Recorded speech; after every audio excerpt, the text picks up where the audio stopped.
Hello, just bring you back. Right, for the vstrom, I need to bleed the clutch, I think. I've done the brakes previously on it, but I think the clutch is occasionally feels a bit odd, so I'm going to bleed the clutch anyway. Oil, an oil filter.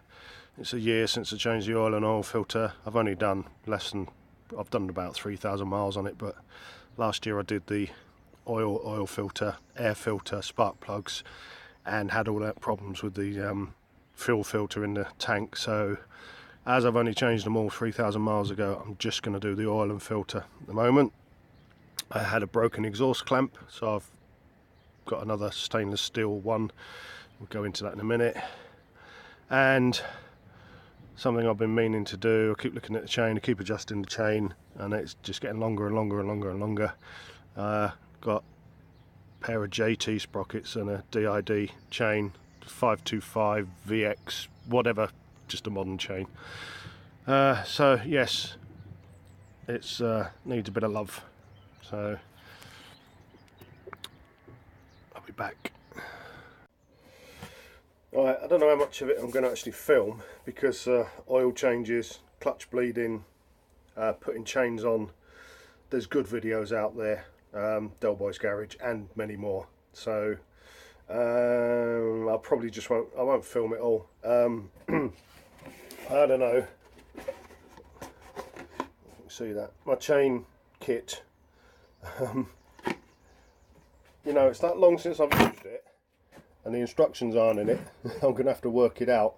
The last time I actually put a chain on myself was my Triumph Daytona 1200. That was a long time ago.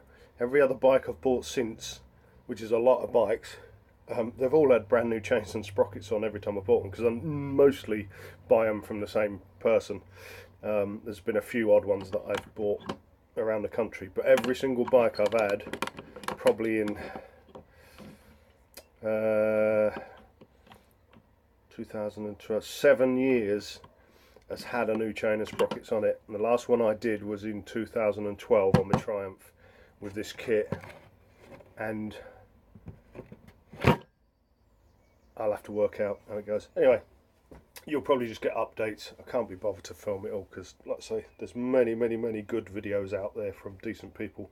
I might even have to refer to their videos to, even though I must have done 50 chains in my time from me and friends, and you know, but yeah, I think the senile dementia's kicked in. Anyway, we shall press on. Tea. That's what we need, tea. Now, just warming it up, get the oil warm, but I need to take this belly pan off first. It should be simple, but one of the Allen bolt screws is seized in solid, so I have to take the bracket off behind it. I can't remember which side it is, but anyway, I won't bore you with that. I'll whip it off. I was in two minds whether to start it up and do it hot like I always do with all my vehicles. Always do them hot, but this has been sat overnight.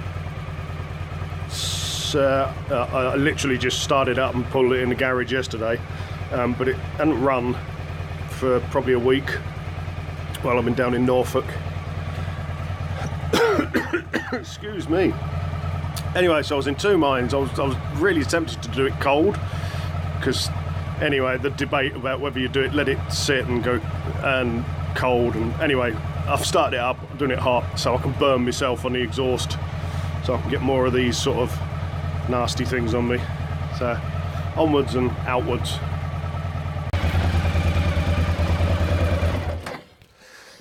Right, I've saved myself some time. I don't actually need to take this completely off at the back. I've taken the front screws out, which will give me access to the oil filter. Can't see. And then when I need to drain it, I'll just lift this up, bungee it up, and there's room under there.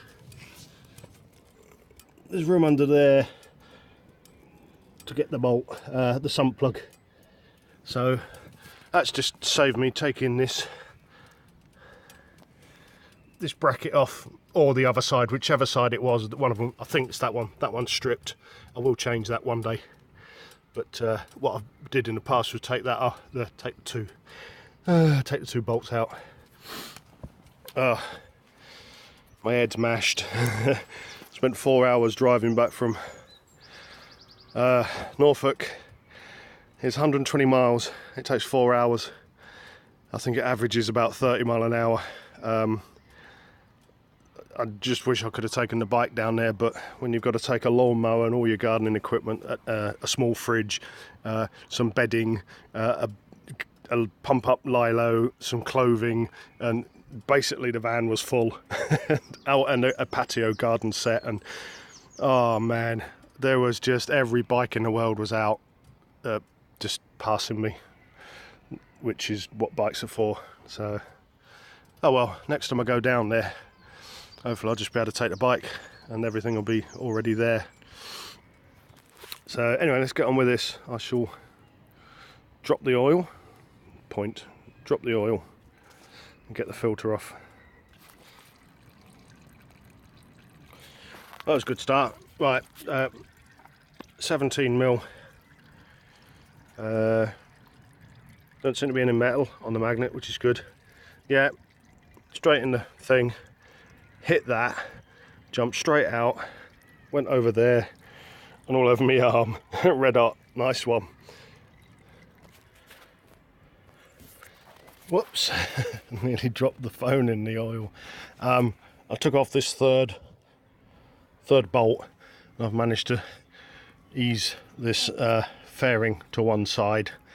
There's not too much tension on it. It's very soft, flexible plastic, luckily. I've got my strap wrench on the filter. Now I put this filter on last year and literally the tiniest of tweak and it's come loose, so I'm glad I put it on properly. So in fact,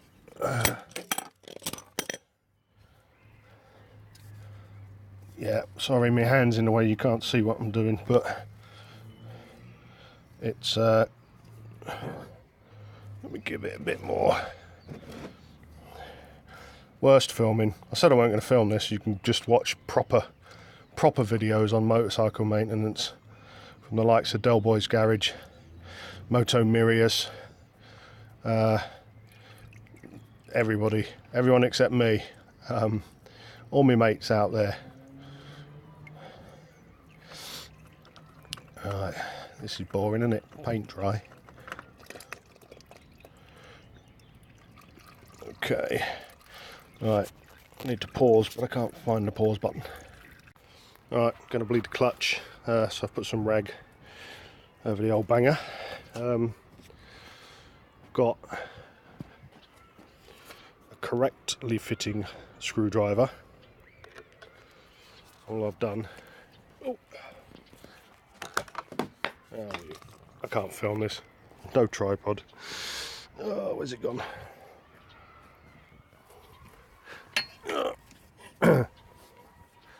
Right, basically what I've done, correctly fitting screwdriver, and I've tapped the end with a little hammer just to shock it, and then these will come open nicely, and then throw the screwdriver on the floor twice. Right, I did say I wasn't going to film this. There's my tray. Oh. Do like a magnetic tray.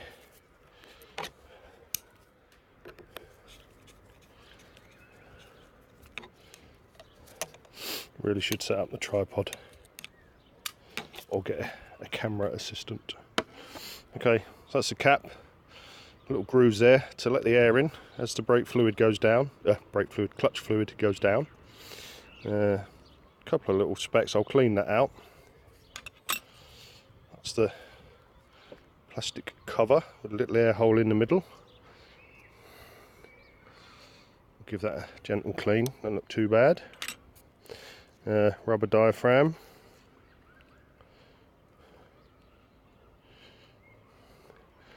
Something else for cleaning. Hard to see in this light. Put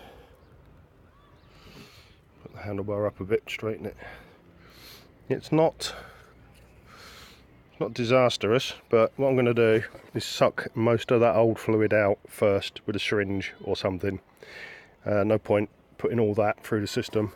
Meanwhile, down this end on the slave cylinder, I use, because I do a lot of brakes on cars and bikes and stuff, I have a brake spanner tool, 8mm and 10mm. It's a nice 6-sided, so it helps not to mash up. Alright, so this, just make sure it moves properly, which it does. I'm going to find myself a bit of hose and a bottle, stick that on, be back.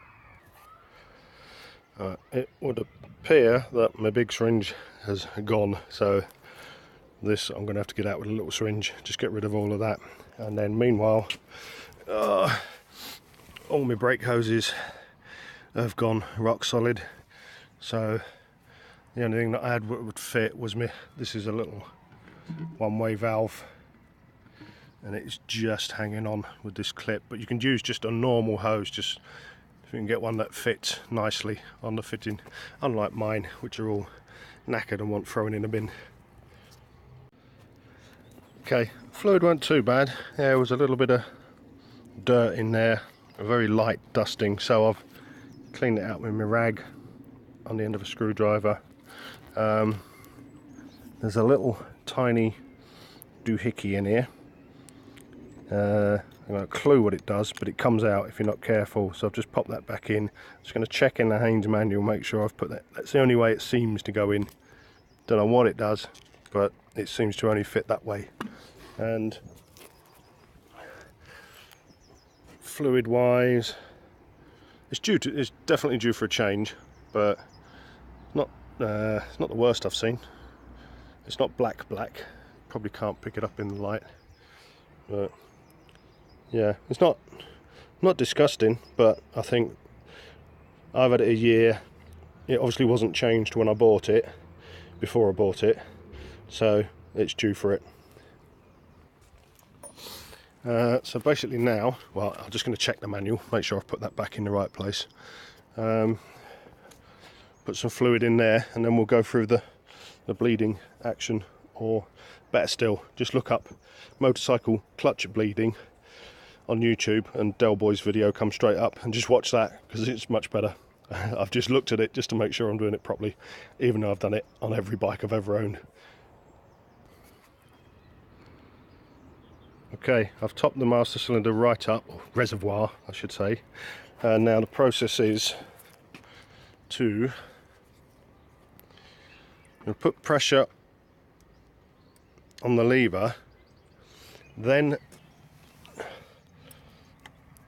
open the bleed nipple, and then with pressure still on the lever, close it, and then you just repeat that until all your fluid's gone through. I should probably put about 2 pots of fluid through. See if I can set you up on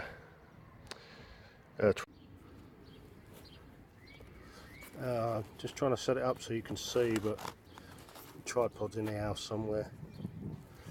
Anyway, I'll just trip over everything.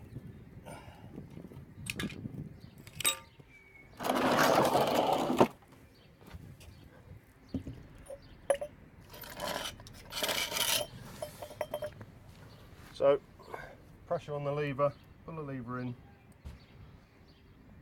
undo, bleed nipple, do it back up, let the lever off, and then just keep repeating that process.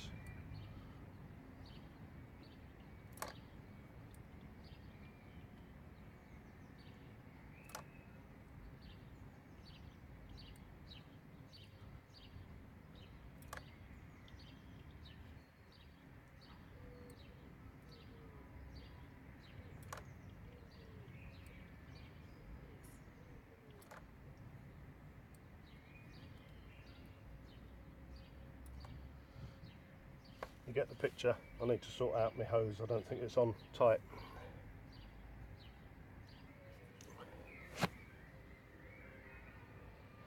Yeah, it's working now. I've put one full master cylinder full. I've had to change my hose, it was leaking.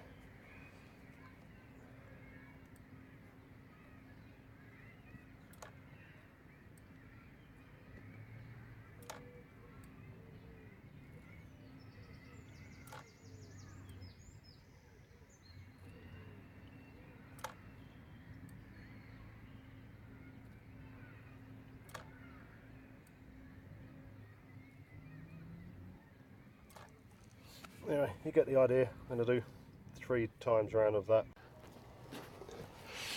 Right, that's 3 full reservoirs full right through there, and it's coming out really clean, no air. So I'm going to clean up all the caps and put it back together and get back onto the oil filter and oil.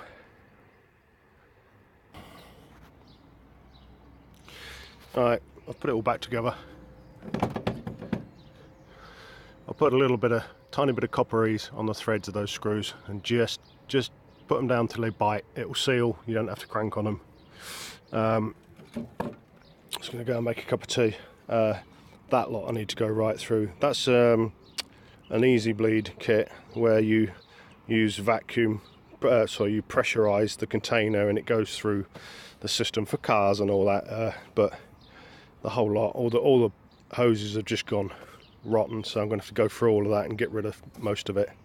To be honest, I still prefer the tube with a one-way valve for doing most of my bleeding. It tends to work for me better for some reason.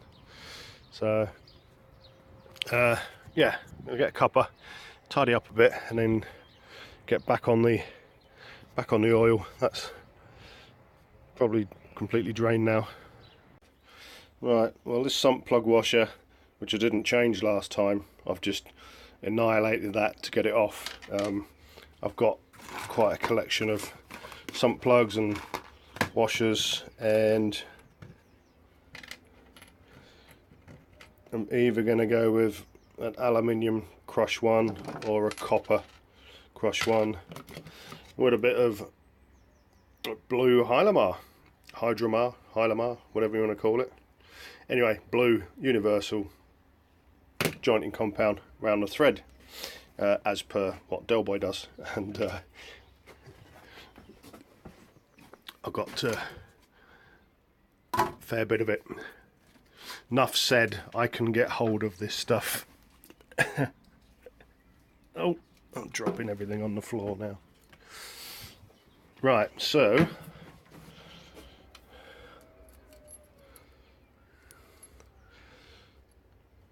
that one fits, a bit of slack round it. That one fits, a bit of slack round it. Got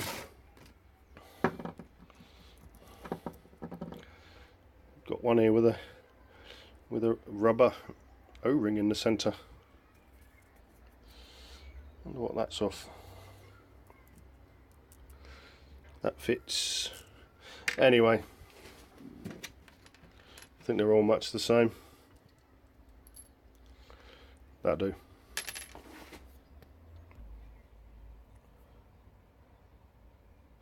Right, the blue goo.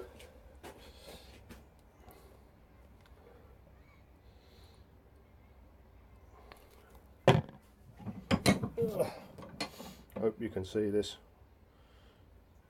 Just going to put it around the thread. That's really runny. That's a lot runnier than I thought it would be. Anyway, I'm going around the thread and then a bit onto the washer side. I'll go and pop this in the bike, and it is, I think, where's my sump plug 23 Newton meters as written on the wall of the garage.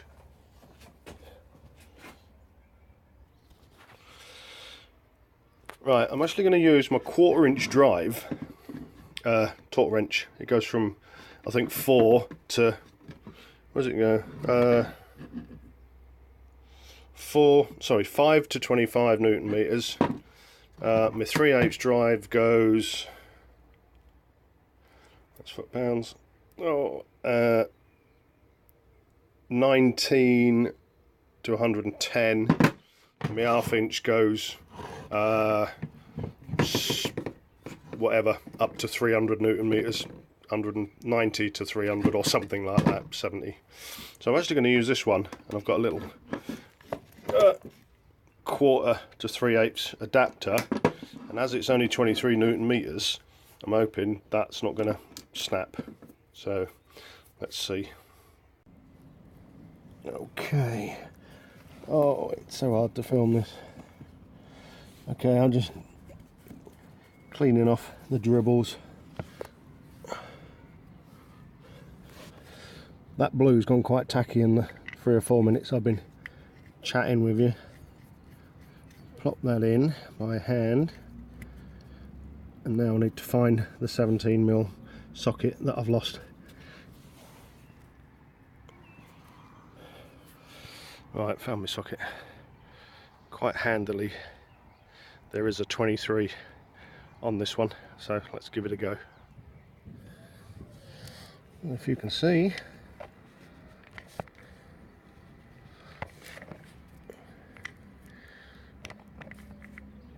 that's it. Not a very definite click on this, but 23 is not a lot of Newton meters. That's it. I'll keep an eye on it. If it wants to seep, I'll do it up a bit. Alright, I'll get the oil filter on next.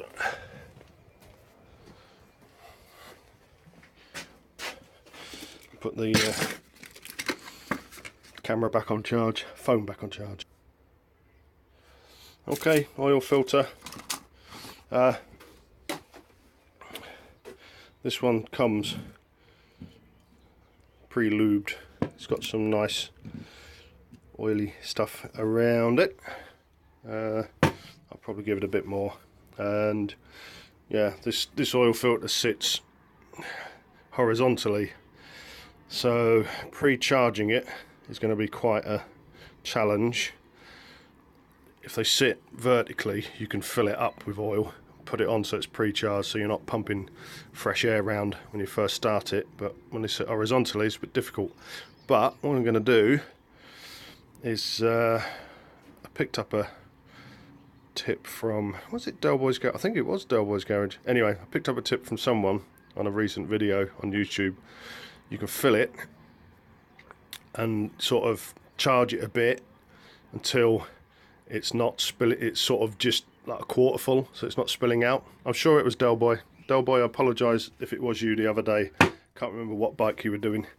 Anyway, I'm going to do that, which I haven't actually done before in my 42 bikes so far. So I'll give that a go. Okay, oil. Use what you like. Now, I'm going in a different direction today. Normally, I use 1040 semi-synthetic motorcycle oil. Any brand, any type, I really don't care. It's 1040 semi-synthetic is the spec for it, it's fine. Now, I have, dare I say it, I have a trade account with Halfords. Now, I know a lot of people aren't fans of Halfords. I actually got my oil filter from my mate's bike shop, as opposed to the one they sell at Halfords, which is actually a Champion 038, and this is a high flow 138. I bet it's the same filter. Anyway, normally I get Halfords motorcycle oil 1040 semi-synthetic in a 5-litre can, and it's £30 on the shelf, and I pay £20 for it. With my trade discount, I actually get 10 quid off a £30 5 litres of oil. Anyway, I went in there today and grabbed me 5 litres of 1040 semi-synthetic for 30 quid that I get for 20. And I thought I'll just have a look at the other oils on display. And I found this, which is Valvoline fully synthetic 1040, which I know is completely over the top for that old bike. You don't need synthetic oil in it whatsoever. And it was on the shelf £41 for 4 litres. So yeah, way more expensive than the Halford stuff. So I took it to the counter and said, how much is this with my trade discount? And it came out at £25 for 4 litres instead of my £20 for 5 litres of Halford's own brand. So I thought, you know what, it don't need it, it's completely over the top. Even my motorcycle shop owner friend Colin tells me in all of my Suzukis, just put 1040 semi-synthetic in them. The ones that are in them with Bandits and the GSX-F and the non-sporty bikes that I own. So anyway, I got that. What a waffle. So let's see how much oil I can get in here and then tip it up without it spilling out. I might use a funnel. I really wish I could be bothered to go in the house and get the tripod. It's probably too much already, but hey ho. That's about half full. It's glugging down a bit. Put that in there.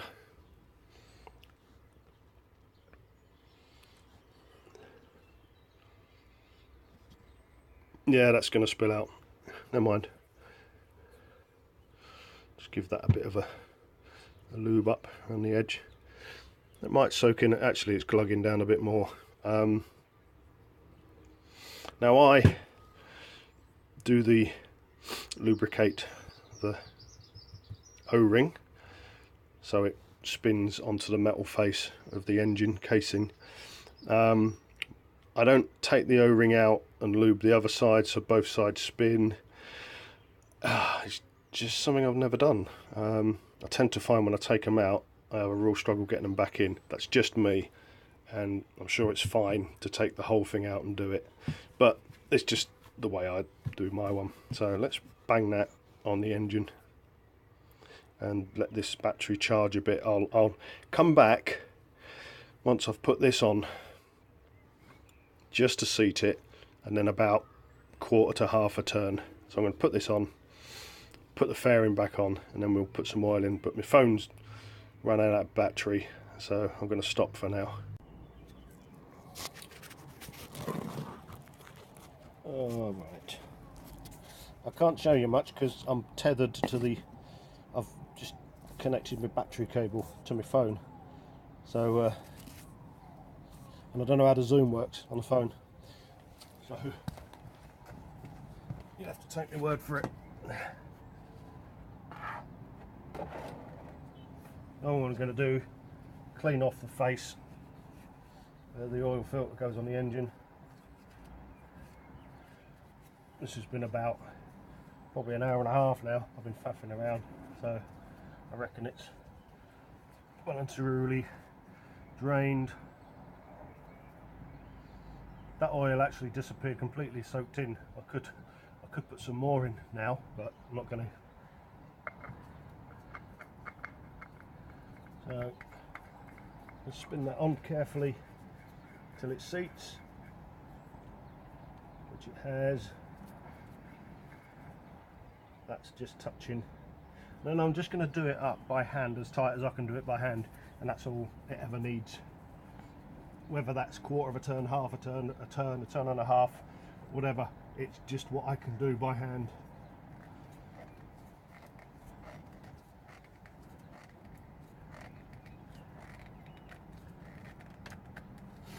I reckon that was probably a full turn.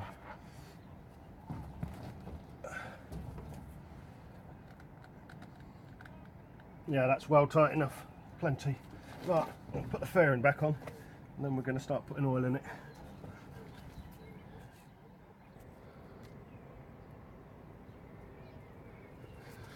Alright, sorry you can't see it. close up. 2.7 litres capacity. All I'm going to do is put the oil in till it gets to the full on the sight glass, run the bike, and then let it settle, and it'll probably end up down by the low mark or halfway between.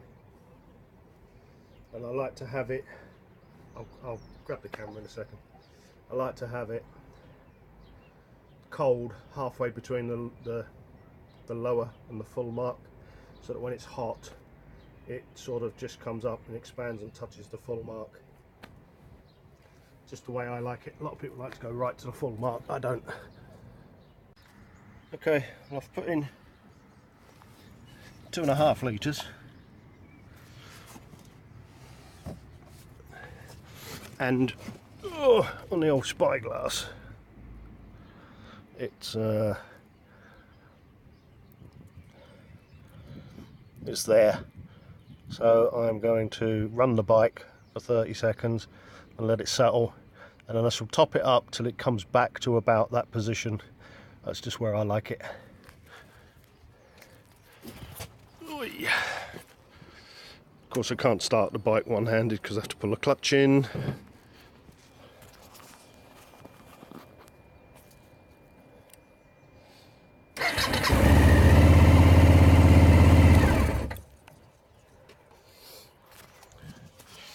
Always a good idea to put the filler cap on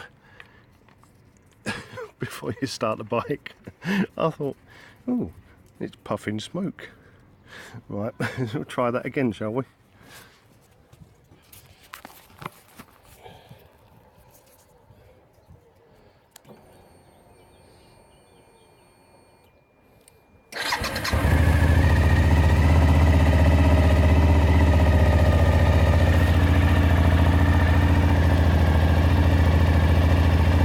Amazing how far that oil splatters.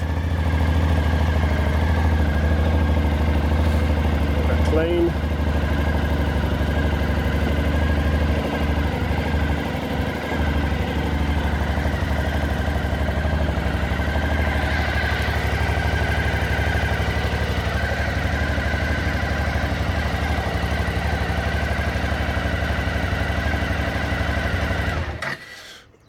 Okay, I'll let that settle for a bit and then top it up according.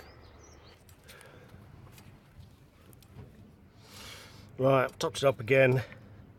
Gonna let that settle down, just run it again, and then just top it up so it's bang between those two lines. I think I've got a bit more than 2.7 litres in there, but anyway, whatever it takes to get it in the middle of those two. Right, I'm gonna, now that it's red hot, because I've just run it, I'm gonna do my little exhaust fixed. This clamp here, part of the silencer, it's actually welded to the silencer and attached somehow to the heat shield. On the other side of the bike it just broke, snapped in half, so I had to hammer and chisel it off. I've got myself a clamp that I can put in its place. Okay, that's where the missing clamp is missing. Doesn't actually leak at all from there. It's a good snug fit, and there's like a gasket inside it. So I'm now going to attempt to get that around that and then do it up. Right, what I did is I opened the clamp up so the bolt was out, slipped it around the skinnier part, got like one thread into the nut part, slid it up into place, and all I need to do now is do it up.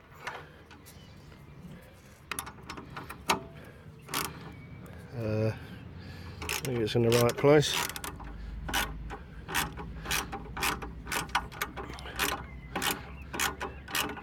It's very hard to tell with these clamps.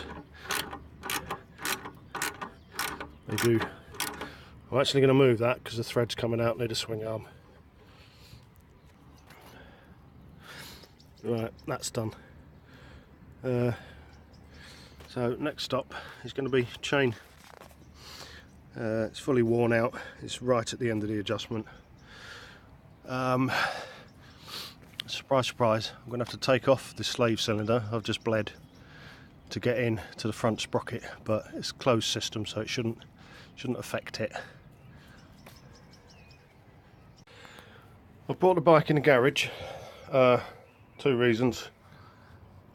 Potentially could chuck it down, but I don't think it will. The other thing is, if I get halfway through this and get stuck or whatever, not that I'm going to get stuck, but you know, or I get fed up, it's in the garage, I can continue it tomorrow because I'm about to take out the back wheel.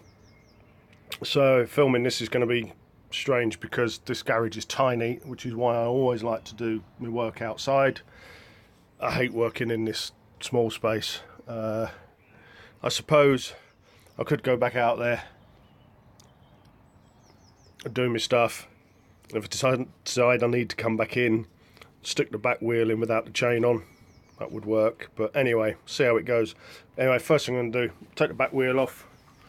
Going to undo the slacken off the chain adjusters, which I forgot. I really wanted to replace these. Well, these nuts here are not very well. These are okay, but these aren't. So, we'll have a look at them in a bit. There might be something in my stash with a collar that I can use depending on the thread. Anyway, slacken off these both sides.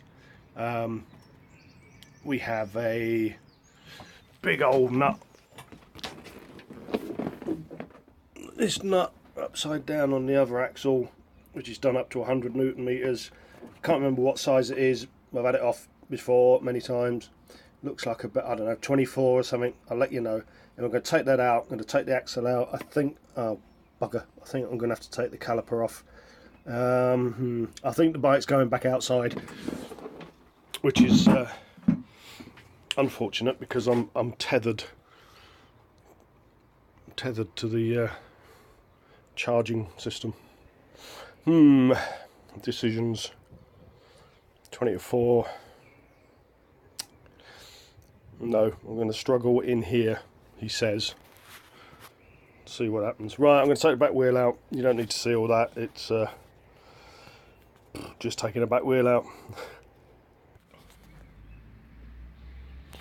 Right. I've undone the axle nut first. I'm pretty sure it's a 24. Can't find my 24 spanner, so 15/18 just sort of fits. I've done that first because I say these are a bit gnarly, these adjusters. But what I need to do was to move the wheel back and then get the 10 on the end of this and crack that off so that I can spin them out. So okay, and caliper, taking it off anyway. I've been in here before. You can see my copperies. It's 12mm at the rear end and a 14mm at the front end of the caliper. Don't know why it's 2 different sizes. So, and I might not even have to take the caliper off, but if it's 2 bolts, it gets it out of the way. Obviously haven't been in there. So, whoops, that's the little, oh, everything's falling out.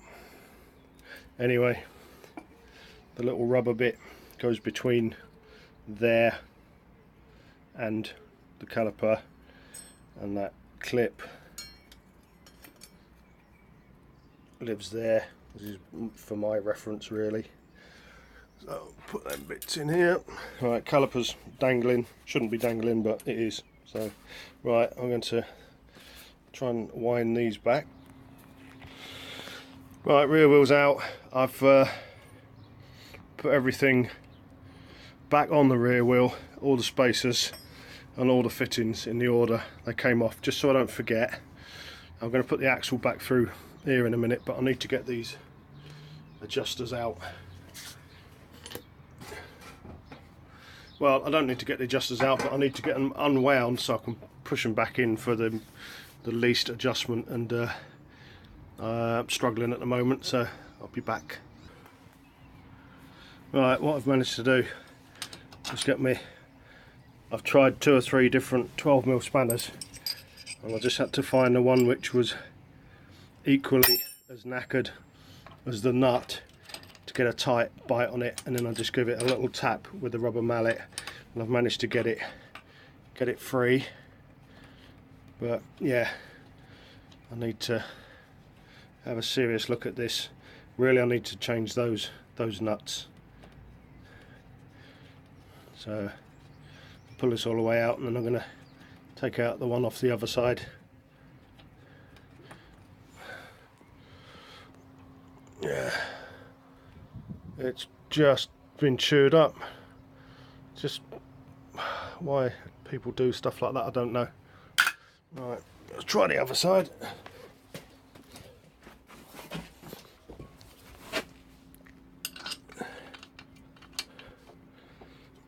I don't think it's so bad on this side. I'm trying. Oh, that's fine. This side, well, it's chewed. It's still chewed up. Right, I'm going to take that out, and then we'll deal with them in a bit later. And then what I want to do is put the axle back through, lock the chain up, take off the front sprocket cover, and get the front sprocket off and change that, etc., etc.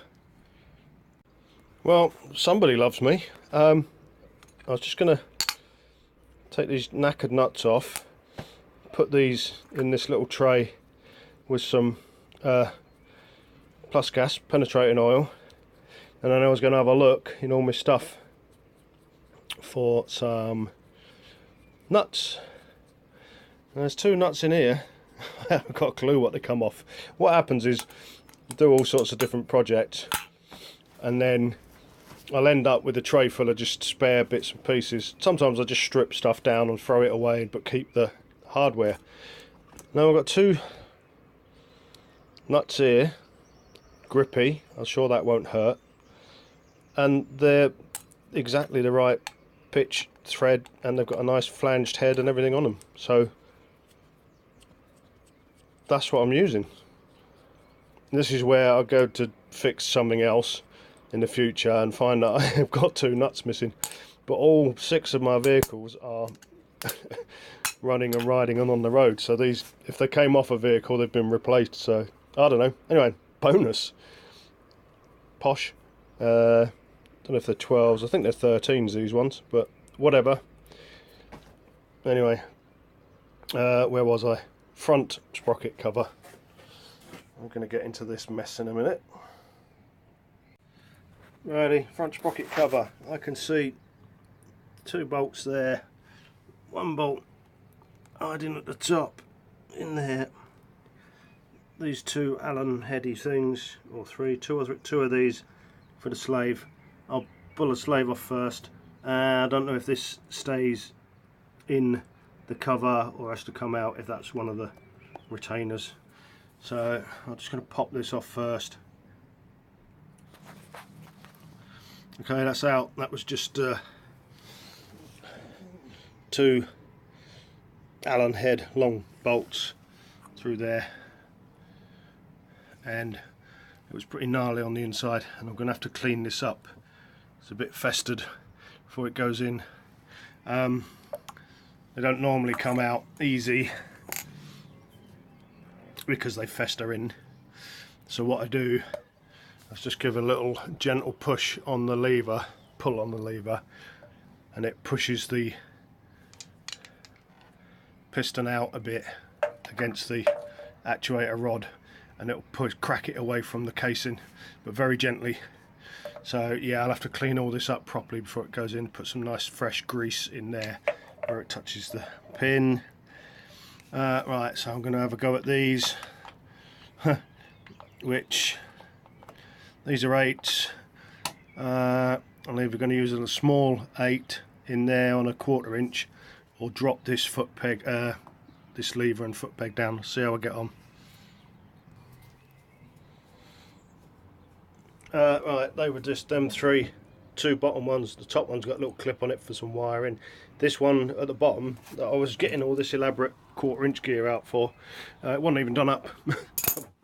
So when it goes back in, I'll do it up. I can probably actually just get a little 8mm spanner in there.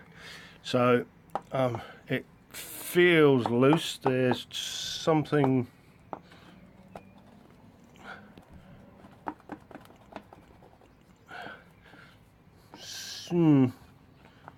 loose but not loose. Ah, right, I guess this gasket, grommet. Okay, so yeah. Right, so that rubber grommet goes in front of the cover. And this little, what is this? Is this the? Is that the speed? Oh, that must be the speedo sensor. Oh, do I dare take that out to clean this up separately? I should really. Scary with things like delicate sensors. Right, let's whip that out. Risk breaking it. So yeah, that was just not too bad, not too tight in that cover. So I've given that a clean. Just tucking it all out of the way. Obviously the obligatory junk in there. I've found in amongst that shit a spacer which goes on that bottom there, which is one of these clutch cylinder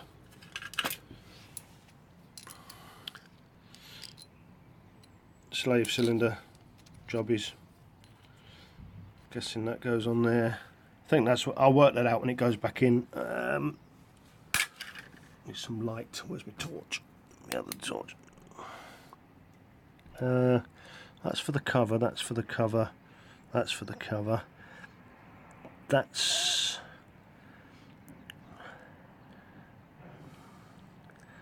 yeah, I'll work that out later. It goes, whatever goes in that hole is the one, that's where the spacer lives. So on this cover,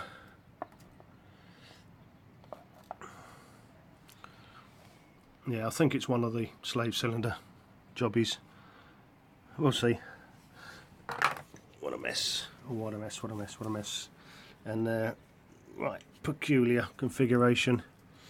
That's some sort of locking mechanism there. That's the big nut that holds the what's it on. So all looks like fun. I think I will have to take off the locking bit first, then get my chain locked up and go for the big nut. I may have to check in the manual, but it's got the Allen key, and this, whatever this is, definitely needs to come off, and the washer and that next.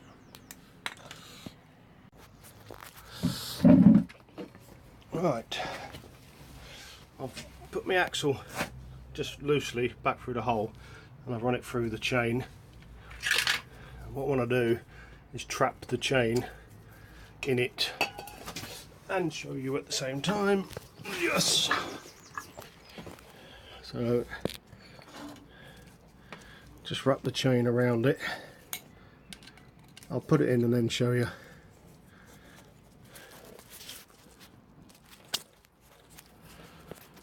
Right, I've wrapped the chain around the axle. I've put a screwdriver through 2 links of the chain so that it locks as I crank anti-clockwise on the bolts at the front. Right, that wasn't done up massively tight, it's just some sort of locking thing. So with that locking up the axle, I just cranked anti-clockwise on that and it stops the chain moving, stops everything else moving. So you're discovering this the same time as me. I haven't actually seen one like this ever before. They've always been like a locking tab thing, or I've never seen one like that before.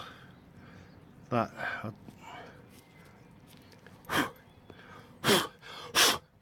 no idea how that locks that, unless this nut is sort of one of those self-locking nuts, like slightly misshaped or whatever. Yeah, how that locks that, I don't know. Maybe a bit of Loctite. Well, there's no Loctite on it, but it might get some when I put it back. So I could find out what size this is and get the sprocket off. I need to clean everything, it's obviously filthy. See how I should look in the manual, see what the torque settings. Obviously when it goes back together I'll torque it all up properly, but I should look at that just to see what I'm dealing with. But at the end of the day I'm just going to get my big wrench my big long 2 foot long torque wrench and use that to undo it with. Right, it wasn't too bad. Got me, that's about 2 foot long, my torque wrench. I'll use it as a breaker bar. Just a bit of a tug on it. I don't know, I'm going to look up what it says in the manual about. I can hear it clicking away because every time I move it, it thinks it's put some torque on it.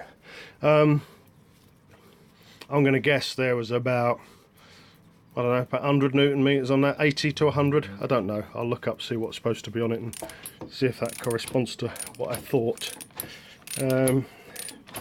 Anyway, I can do this with a normal ratchet.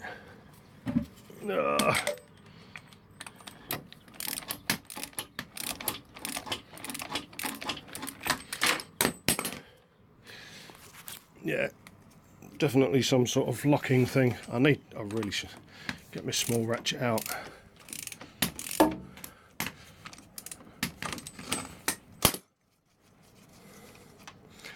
Oh yeah, Loctite, red Loctite on it, and it's one of those weird, there's a special name for them, but it's a locking nut with red Loctite on it, which, now what's in here, and another washer behind it.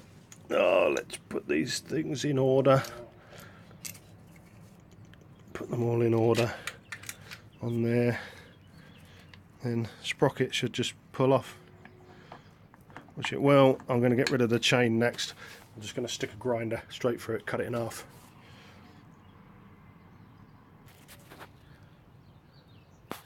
Right, I literally just whacked a grinder with a 1mm slit disc straight through that chain. No need to show that because it's highly dangerous. So let's whip this chain out and then I'm going to clean everything up. I'm not going to do it on camera. I'm just going to get rid of all of that gunk. Torch ain't much cop, is it? Yeah, get rid of all that gunk. Take the front sprocket off, clean everything up, clean everything, and then we'll start putting it back together. Right, second thoughts. What I'm going to do is I'm going to put the rear sprocket on the rear wheel, put the new rear sprocket on, and then I can put the rear wheel back through the axle, put it all back together with the adjusters adjusted fully in, and I can bang it on sort of semi-tight, then I can wheel the bike outside and do all this mucky cleaning stuff out there with some rags underneath it, because I might be using some petrol or something nasty.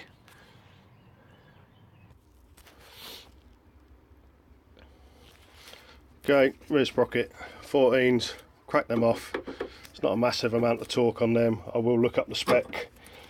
Right,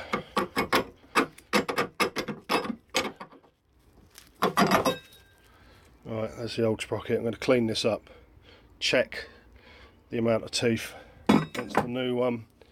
I'm going to clean up these threads with a wire brush. Find out the torque spec. Put the new sprocket on, put a bit of blue Loctite on there, thread lock, and then whack it back on the wheel, put it all back together, wheel it outside, and I can clean up the front. I'll be back. Right, I took it outside. Of course it started raining straight away. Anyway, I've wound my adjusters right in, put all my axle back together, re-greased the axle shaft. Torqued the nuts onto the sprocket and used blue Loctite, 60 Newton meters. Them I had to read the manual about 4 times, but it says definitely 60 Newton meters, so that's what they got. And Put the caliper back on. 23 newton meters. The back bolt 27 newton meters. The front bolt just in there so I can wheel it around. Yeah, just cleaning out all this mess at the moment. And that cover, I haven't used petrol, I'm just using plus gas because I thought petrol might rot some seals somewhere. So I'll get this cleaned up. Probably going to put this back indoors now while I'm working on this side and the chain and the sprocket. Okay, back in the garage. Right, where's my torch? Torch needs new batteries. New sprockets on, right inside out. There's a big washer. There's a big washer there, big nut. Right, the big nut, 115 newton meters. I looked it up in the book, and I've put blue Loctite on it, and then this funny weird center locking thing. I couldn't find the torque setting for that, so I just did it up tight with blue Loctite on it. Now I managed to do this up to 115 newton meters without the chain on and somebody standing on the rear brake, just by putting it in first gear and using the extreme compression of this V-twin engine to fight against the rotation. And I did it 4 or 5 times just to make sure I properly got me click, and I got that 115 newton meters, no problems. And then I did this one up against the compression. I spun the engine a few times over to the compression stroke so that I got the same effects, just to double check my work. Anyway, she's in. Bit unconventional. You normally put the chain on and put it in gear, have the back wheel on the ground, whatever, to stop it moving. But on this one, luckily there's a lot of compression in these V-twins, so it just literally snapped, clicked the torque wrench before it went over the compression stroke. So I'm happy with that. I am going to double check again in the book that it definitely is 115 newton meters.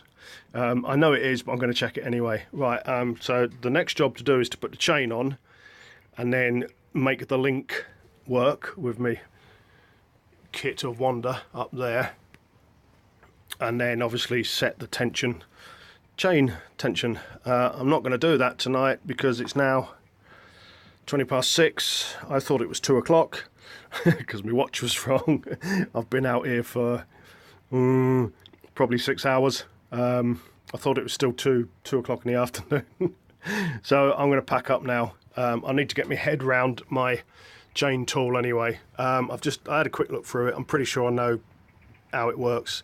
Basically all I've got to do is get the link through the chain, get the new link over, which I've already found the little tool for in that, and that will compress the new link on it.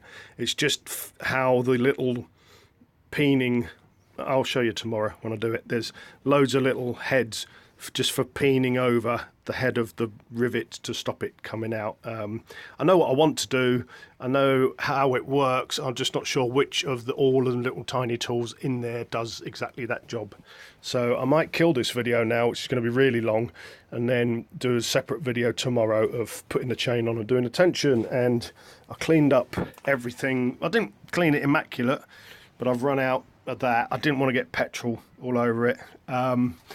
Ouch, where's my cover? Oh, I don't know. Oh, there's the cover. It's not 100% clean. It's 95% clean. That's probably 80 to 90% clean, but that's good enough compared to how it was. So I'm going to leave that there. Right, that's it till tomorrow. I've had enough.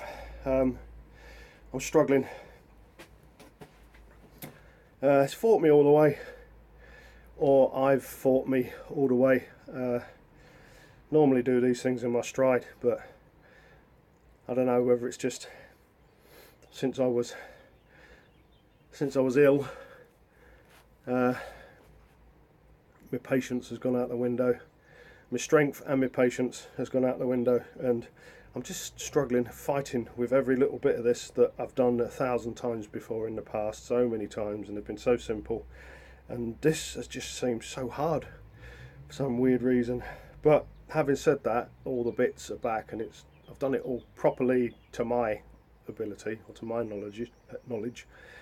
Just seems to have been a struggle, but I think a lot of that is just filming it. If I hadn't been filming this, I'd have had this all wrapped up by now. You know how it is to the filming if you do these. I've probably spent 3 hours of these 6 hours sorting out just filming. So anyway, that's it. I've had enough. I'm gonna kill it.